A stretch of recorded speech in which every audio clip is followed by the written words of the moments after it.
Swap meets are always great because there's so many awesome things to explore. So first thing first, find something awesome. Go!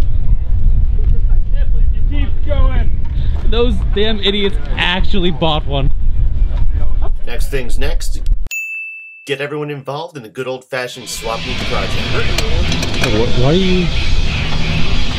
The wrench might rub. Yeah. The wrench will definitely rub. It's gonna rub. I think your hose clamp plugs down up. Yeah. This is the hose clamp. I'm gonna get done. Okay. Just the one? See what all I can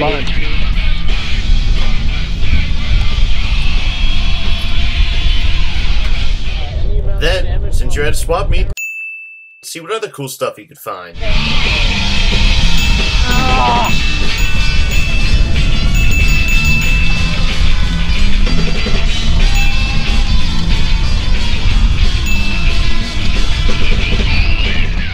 Alright, so at this point you clearly established that car people know how to spend their money.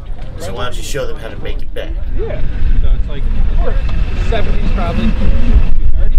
Haggle for some cash. Completely different. I'll do 35. 35? Yeah. Just make sure your non-car person doesn't do the talking. I'm only making $5 then, you know? I'd rather make might as well, yeah. We'll do it. Okay, this is it. The moment you've been waiting for. Your non-car friend is so ecstatic. Now it's time for them to embrace your passion. So last step, show them some cars.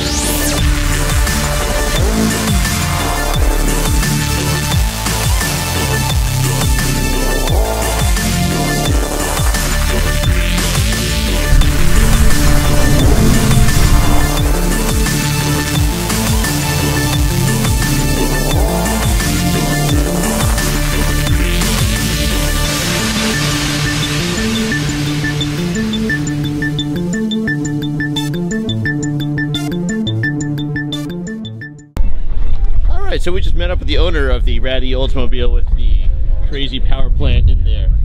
So what was your name again, bud? My name's Jamie. Nice to meet you. You got it? Oh.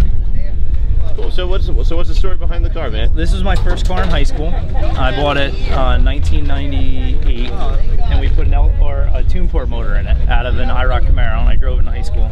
In college, I sold it. I wanted a Corvette at the time. I thought it was cool. Sure. Sold this. A month later, the head gasket blew in the Corvette, and my dad sold the wagon. And I said, Dad, I want to get the wagon back. And he goes, oh, so apparently the guy we sold it to a guy that drove it to Louisiana. End of story. I thought the car was gone. That was 10 years ago. About 2 years ago on May 17th, I get a text message at 11:30 at night from a random number saying, are you the guy looking for the 58 Old? And I said, yes. He goes, I have your car. And it was in Louisiana. A guy, just random guy, his name was Brian, texted me, found my information online, and texted me on a whim to see if it was me, and it was. And I bought it back sight unseen, put the LT1 in it.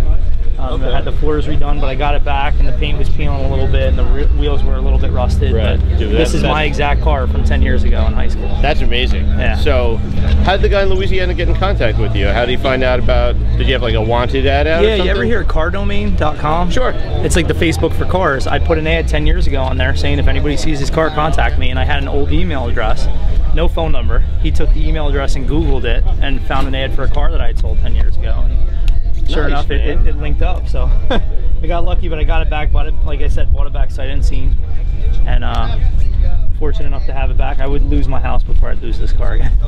Well, I mean, you would live in this thing. I would. What do you need a house for? Exactly, so, but that's the story. Absolutely. You know? It's a cool car. It's going to turn its head, so excited. I'm sure it does. It's quick? Yeah, it's pretty fast, actually. You know, for weighing 4,500 pounds. Oh well, yeah. It's not lightning fast, but you know, I drove it down Route 9 before and just take people off the line every once in a while. It's fun.